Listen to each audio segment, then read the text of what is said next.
Mesdames, Messieurs, bonjour, ravi de vous retrouver pour cette nouvelle édition du JT Cultures et Marchés. Nous commencerons cette émission en évoquant les estimations de production en Argentine et en Australie. Nous irons ensuite en Ukraine où les prix de l'huile de tournesol flambent.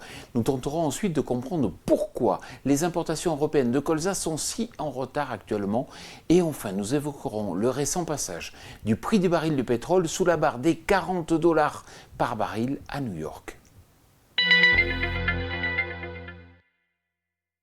Les spéculations sur les perspectives de production à l'hémisphère sud vont bon train, notamment en Argentine et en Australie. Mais les deux pays ne sont pas logés à la même enseigne à cause de la Niña.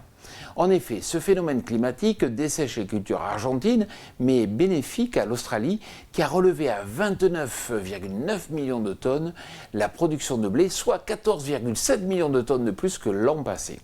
Alors, si la météo reste clémente jusqu'à la récolte, l'Australie pourrait dicter sa loi sur la seconde partie de la campagne, avec des volumes à exporter conséquents.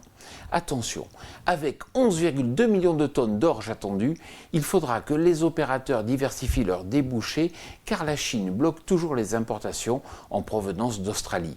Cela promet donc une belle compétition entre exportateurs dans les semaines à venir.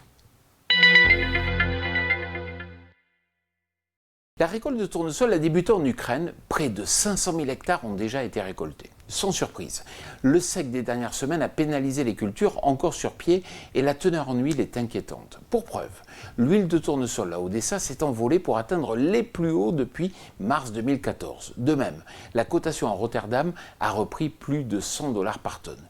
La graine de tournesol est certes en retrait, mais conserve tout de même une certaine fermeté. L'Union européenne a récolté cette année et pour la deuxième année consécutive sa plus faible production de colza depuis 2006. Il faut donc en importer pour répondre aux besoins des usines de trituration, mais il y a peu d'offres disponibles.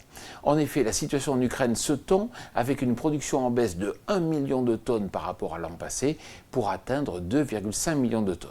Et les importateurs ne peuvent s'approvisionner au Canada car le prix du canola canadien est au plus haut. C'est pourquoi les importations de colza dans l'Union européenne sont actuellement très en retard.